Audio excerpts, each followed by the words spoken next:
Madame, Monsieur, bonsoir. Vous êtes sur Al24 News. Vous regardez Cap sur l'Afrique, votre rendez-vous hebdomadaire avec les questions africaines.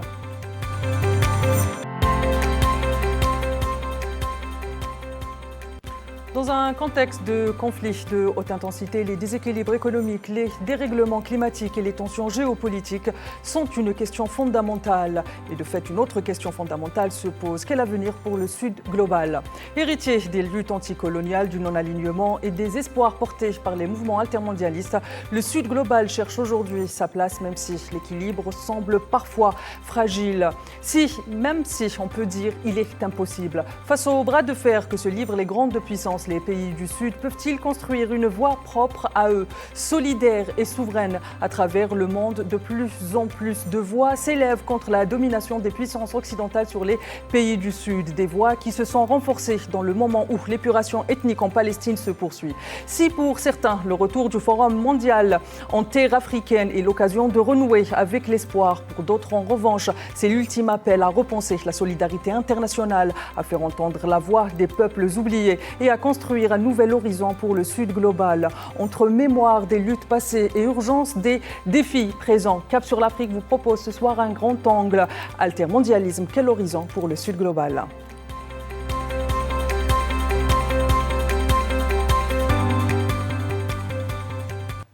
Madame, Monsieur, bienvenue sur le plateau de Cap sur l'Afrique. Et ce soir, nous allons tenter d'explorer cette question à travers 3 temps forts. D'abord, une plongée dans l'histoire, l'évolution du Sud global, une analyse de sa place dans les grandes rivalités internationales. Et puis, une réflexion sur les perspectives d'un projet commun altermondialiste porté par les peuples du Sud. Et pour en discuter, j'ai le plaisir d'être accompagné ce soir sur mon plateau de Tarek Hafid, journaliste, mais il est aussi spécialiste des questions géopolitiques. Tarek Hafid, bonsoir. Merci d'avoir accepté notre invitation. Merci pour l'invitation.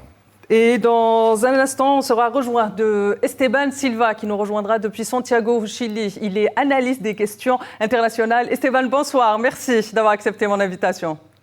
Bonsoir.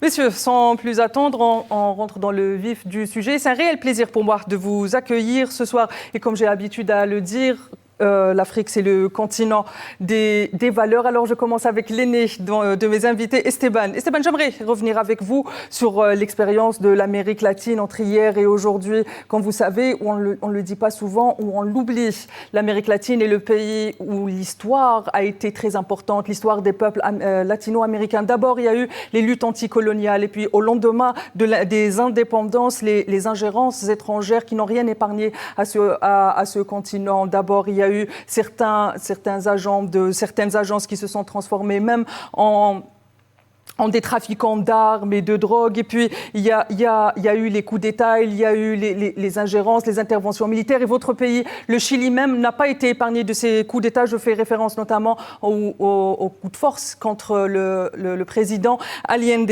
Est-ce que vous pouvez aujourd'hui nous expliquer comment, dans votre vision, ces ingérences étrangères ont profondément marqué l'histoire politique ou même les mouvements sociaux de l'Amérique latine?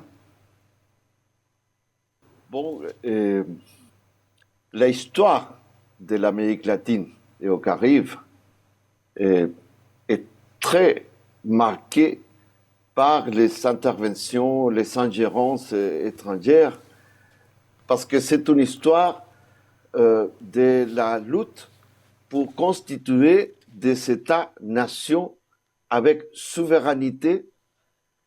D'abord, nous avons été colonisés par la force et saccagés par les Espagnols et la plupart du continent.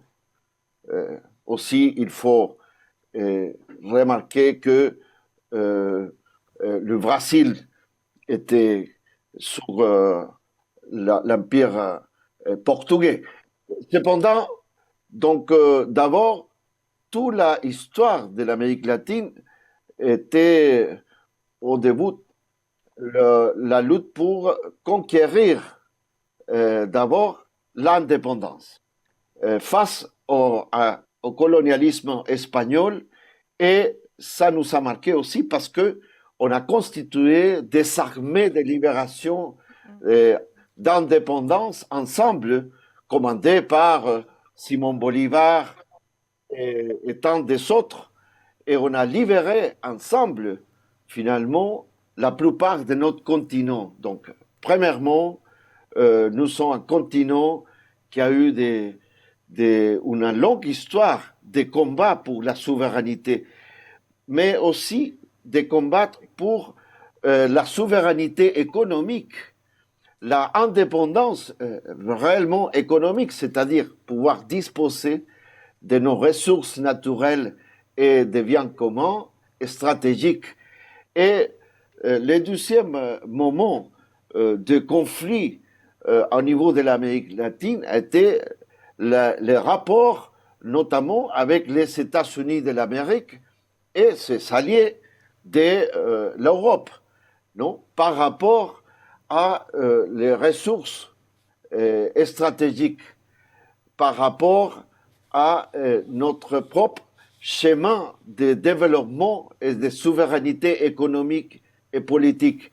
Et il y a un moment qui est très marquant aussi par rapport à ça, du conflit sur la hégémonie qui cherchent les États-Unis avec la doctrine Monroe, c'est-à-dire que, je peux la résumer dans une phrase, l'Amérique, c'est-à-dire toute l'Amérique latine et au Caraïbes, non, pour les Américains, non, qui a essayé pendant toutes ces années-là, jusqu'à aujourd'hui, dans un moment différent à niveau mondial, d'avoir une influence géopolitique sur le plan des grandes corporations transnationales économiques sur nos ressources économiques et stratégiques, mais aussi de domination politique et militaire.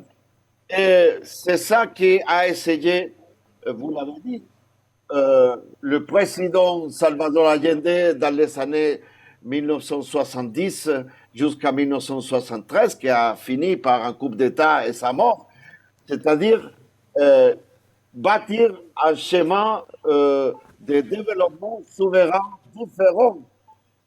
La même chose a marqué notre continent avec la révolution cubaine menée par Fidel Castro, qui a libéré une partie du continent, parce que c'était un exemple de la domination des États-Unis. Mais aujourd'hui, Cuba paye avec un blocus criminel jusqu'à aujourd'hui de la part des États-Unis et de ses alliés, cette décision de souveraineté. Donc, bref, aujourd'hui, nous sommes en face à un moment de changement du monde, non?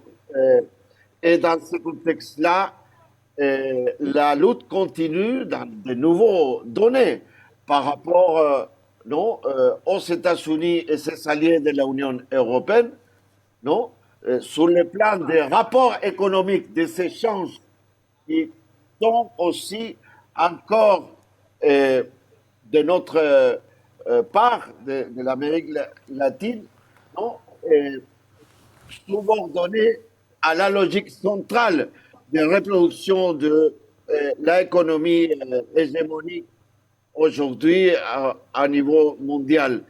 Et il faut travailler pour accroître, non, la force de l'ensemble de l'Amérique latine.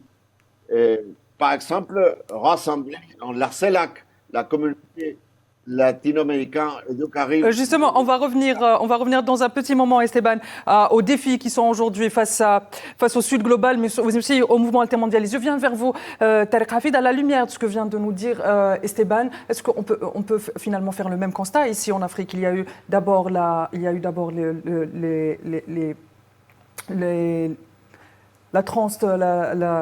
l'esclavagisme, j'ai oublié le nom exact, mais il y a eu d'abord l'esclavagisme, et puis arrive la colonisation, et puis arrivent les indépendances, l'élimination des leaders des indépendances et des leaders panafricains, après arrive la France-Afrique, après arrivent les bras de fer, les génocides, les coups d'État, etc. Est-ce que finalement, l'impact qu'a eu, déjà, est-ce qu'on peut faire le rapprochement historique entre l'Amérique latine et même l'Asie, qui a connu exactement, pratiquement le même scénario? Est-ce qu'on peut faire ce rapprochement historique sans avoir sans avoir peur. Et finalement, est-ce que ça a impacté l'Afrique de la même façon que ça a impacté l'Asie ou encore l'Amérique latine? Je pense que effectivement, on peut faire des rapprochements. C'est évident. Est-ce que ce n'est pas un raccourci historique? Non, il n'y a pas de raccourci à faire parce qu'en réalité, tout est parti d'Afrique. En réalité, l'idée même de l'homme blanc colonial qui vient s'approprier les richesses, qui se cache derrière des paravents, que ça soit le fait de ramener la civilisation, de ramener la religion, etc. Tout a commencé effectivement ici en Afrique. On va dire parallèlement aussi à l'occupation surtout avant tout de l'Amérique latine, effectivement. Mais il y a eu aussi un élément qui est effectivement l'esclavagisme, le fait de prendre des personnes, de les déraciner, de les prendre par la force et de les emmener dans une terre par la force, dans des conditions dramatiques. Et ce n'est pas pour rien qu'aujourd'hui, au sein de l'Union africaine, la dernière région, donc la 6e région, c'est les Caraïbes et la diaspora africaine. Donc ce qui fait le lien existe toujours. Et effectivement, ça rentre on est effectivement dans les mêmes parallèles, puisque les passerelles existent, les passerelles historiques, les passerelles culturelles, les passerelles, on va dire même économiques. Maintenant, ce qui s'est passé en Afrique, c'est quand même pas aussi évident que ce qui s'est passé en Amérique du Sud. En Amérique du Sud, il y a eu une très forte présence jusqu'à aujourd'hui, c'est-à-dire de populations d'origine européenne, que ce soit les Portugais, que ce soit les Espagnols, parfois même des communautés italiennes, des communautés même venant d'Autriche ou d'Allemagne, voire même d'Asie, par exemple. Par contre, en Afrique, ce sont avec le mouvement donc, de décolonisation, énormément d'Européens sont repartis, même si, c'est-à-dire ils sont toujours aussi présents. Et ils ont mis en place, en Afrique australe, il reste quand même oui, tout à fait. Mais en fait, ils ont mis en place des mécanismes pour continuer à garder le pouvoir, en réalité, à distance. C'est ce qu'on appelle, par exemple, la France-Afrique. C'est ce qui s'est passé aussi avec le Portugal et avec l'Espagne. Donc, même si c'est assez similaire, mais il y a quand même des différences quand même qui sont assez marquées. Maintenant, les mouvements de libération en Afrique, en réalité, et là il ne faut pas hésiter à le dire, c'est-à-dire qu'ils ont commencé à prendre forme vers les années 50, 60, mais il y a eu quand même un moment très important, c'est la guerre de libération algérienne, qui a permis, donc par un effet, on va dire, de délestage voulu par l'occupant français, donc d'essayer de rendre en quelque sorte les territoires aux pays notamment d'Afrique de l'Ouest et du Sahel, pour se concentrer, et même du Maghreb, donc à travers la Tunisie et le Maroc, pour se concentrer sur l'Algérie. Et ça, c'est un élément aussi qui est très, très important et qu'il faut toujours prendre en compte. Ce qui s'est passé après les colonisations, on le vit toujours. On le vit toujours. À travers juste un élément qu'il est aussi important de citer, c'est le franc CFA ou les francs CFA, qui sont toujours des éléments de domination donc d'un État européen sur une partie d'Afrique. Ou encore les multinationales qui sont présentes notamment. On voit ce qui se passe en République démocratique du Congo ou même au Soudan et dans bon nombre de pays. Je viens vers vous, Esteban, à la lumière de ce qu'on vient de dire concernant l'Asie, concernant l'Afrique et concernant l'Amérique latine. Quelle analyse faites-vous aujourd'hui de la place du Sud global, parlant dans le cadre d'un monde qui est de plus en plus... je ne sais pas si vous allez être d'accord avec moi, qui est de plus en plus livré à des rapports de force entre plusieurs puissances. Il y a eu la Deuxième Guerre mondiale, il y a eu la fin de la guerre froide, et là l'Amérique avait pris durant presque 30 ans le monopole et l'hégémonie du monde. Mais aujourd'hui, il y a une tendance à un équilibre des forces et on le voit, le bras de fer d'ailleurs entre ces puissances-là, on le ressent et on le vit. Mais quelle analyse faites-vous concrètement de la place du Sud global au sein de ce bras de fer? Bon, je crois que aujourd'hui, nous sommes dans un moment des changements et des grands changements à niveau de la planète. Nous sommes en train de transiter entre un monde unipolaire avec le leadership et l'hégémonie des États-Unis et de ses alliés subordonnés, disons, de l'Union européenne, de ces européennes, vers un monde multipolaire. Ça, c'est évident, mais plein de crises, parce que nous nous confrontons à une crise. D'abord, il y a une guerre sur le territoire européen, c'est-à-dire une guerre qui confronte la Russie versus l'OTAN sur le leadership des États-Unis, dans le territoire de l'Ukraine. En même temps, Israël, les principaux alliés de l'Occident, c'est-à-dire des États-Unis et des Européens, est en train de mener un génocide contre le peuple palestinien à Gaza et avec une agression à toute la région, pas seulement maintenant leur objectif de prendre Gaza et éliminer le peuple palestinien. En même temps, on assiste à une crise climatique. Et maintenant, il y a la guerre des tarifs de l'administration Trump qui remettent en cause même les accords commerciaux sur l'hégémonie qui est les soi-disant traités de libre-échange sous l'hégémonie nord-américaine du passé, des années 80.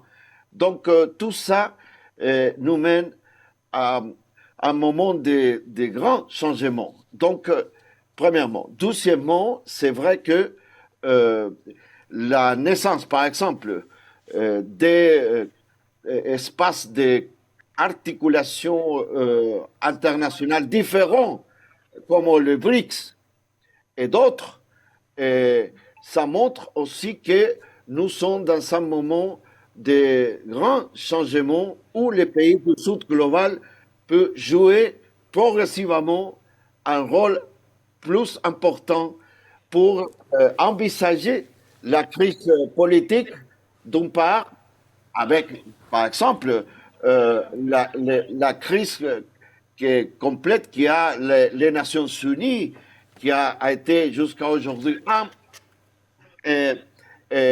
impuissant par rapport à faire valoir les droits internationaux, par exemple, et les droits internationaux humanitaires, par exemple, face au génocide qui se commettent, que l'antiterrorisme commet contre le peuple palestinien.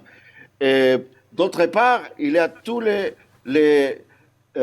nouvelles négociations entre les pays, notamment le pays du Sud par rapport aux pays du capitalisme du Nord, disons, au central, sur les échanges économiques, mais aussi pour envisager la crise climatique. C'est-à-dire, nous sommes dans un moment où il y a des grands bouleversements. Nous assistons à un change d'époque, pas une époque d'échange, non? Et probablement le génocide contre le peuple palestinien est très, c'est un indicateur dramatique de cette crise d'un nouveau monde qui est en train de naître, non? Plein de crises, bien évidemment, des drames, même des guerres et des conflits Mais c'est dans ces moments et dans ces cas-là que le peuple du Sud s'est